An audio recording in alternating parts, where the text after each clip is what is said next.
We're live.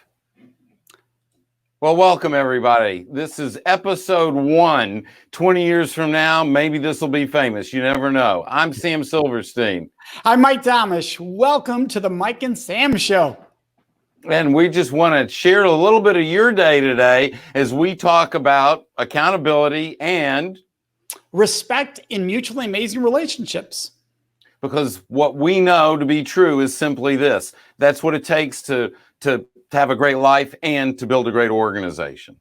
Absolutely. And Sam, we're going to dive into a specific case today concerning the Florida Surgeon General, who was declaring what he was supposed to declare as what he believed to be what was coming in the future. And after he gave the answer, he was removed from the meeting.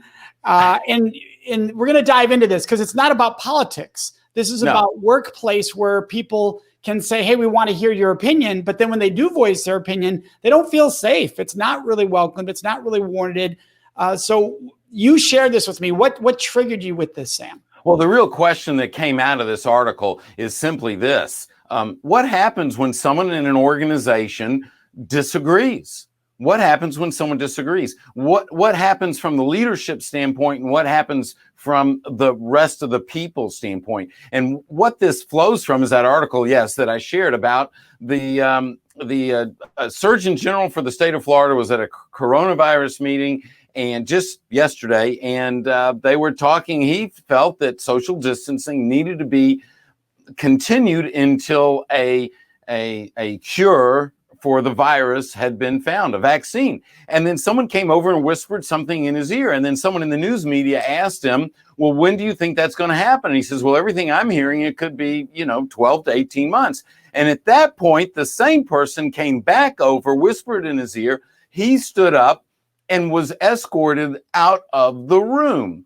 And so here's a situation where an individual, an expert, is being asked a question, and his opinion differed, obviously, from the leader, which is the governor in this situation. And so what's happened? That individual's banished. And I just don't believe that in an organization, whether it's a political situation, in politics, or whether it's in a business, that when we treat people like that, that we're ever going to get the participation in the future that we would have gotten, because we've shut them down. And so now everyone on the team has been told, you cannot speak your truth. You cannot share what you truly believe, because if it disagrees with me, the leader, I'm shutting you down. I'm taking you out of the conversation. How's that for respect?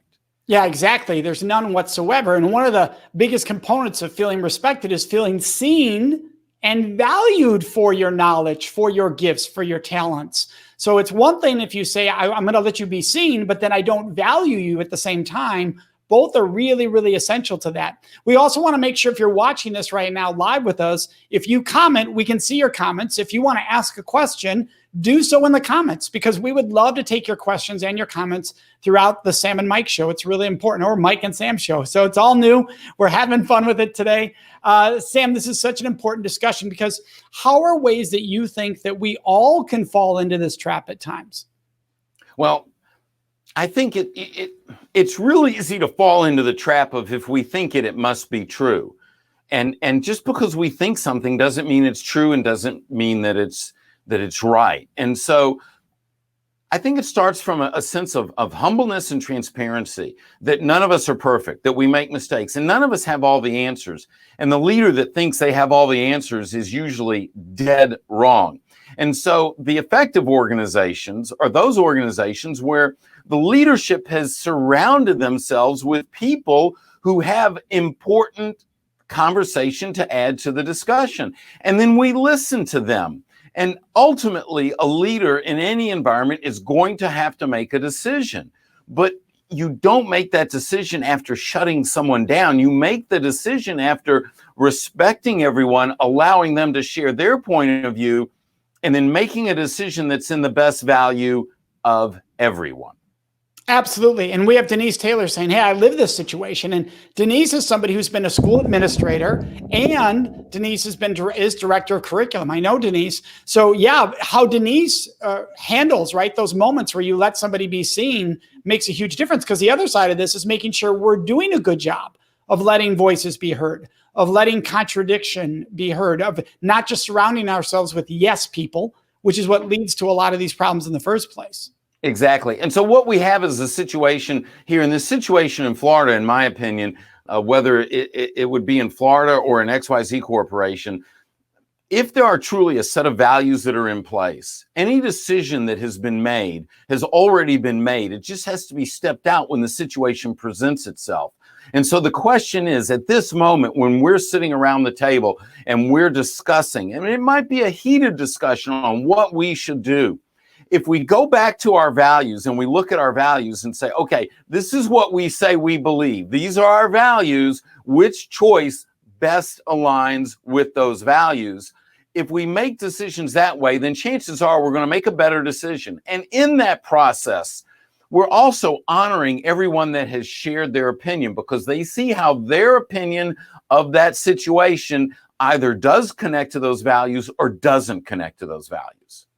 And I could see some people watching saying, but what if a leader drastically disagrees? And I want to respond to that. We're not saying that the people had to agree, that the leadership had to agree with anything that was being said. What we're saying, in fact, you could actually come out and say, I really appreciate what they said, because I come from a very different viewpoint. And so I have a different understanding of the situation. So we may totally disagree. And I love that he felt safe to still say what he wanted to say or she wanted to say, because it's that combination of, I welcome counter thought. Well, you and I have worked on many projects together. We collaborate all the time, and through conversation and discussion. We, as good of friends as we are, we do not agree on everything, but we listen to each other, and we know where the opinion is coming from. That no one's trying to better themselves through sharing an opinion. We're trying to better each other. And hopefully in an organization, it's that same environment, that the people sitting around the table having this conversation are not sharing their opinion because they're trying to better themselves. They should be trying to better the organization, or certainly and better the people that organization is trying to serve. And again, that will flow through the values. When everyone at the table is coming from that place, then that's a real positive situation, even when people disagree. Absolutely. Sam, if there was one skill or mindset you wanted people to leave with today on this discussion, what would it be? When you make a decision to interact with someone or to react to someone's opinion that disagrees from you, stop and think about what the long-term effect of your comment will be. Are you shutting them down so they will no longer feel like sharing their intellect, their brilliance, their knowledge? Or are you respecting them in that moment, even when you disagree?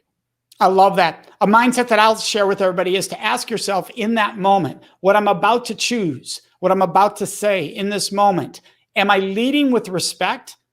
And if you go, well, gee, that's a tough word. All right, then I'll make it easier. Am I leading with love? If this was somebody that I was going to treat from the spirit of love, which is where respect is, value being seen, I don't have to like you to treat you with love. I don't have to like you to treat you with respect, but am I leading with it?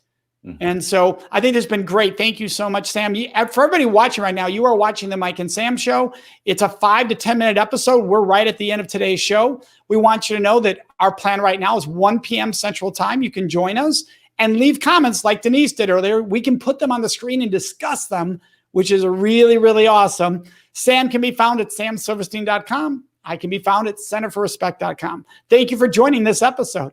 We'll see you tomorrow, 1 o'clock.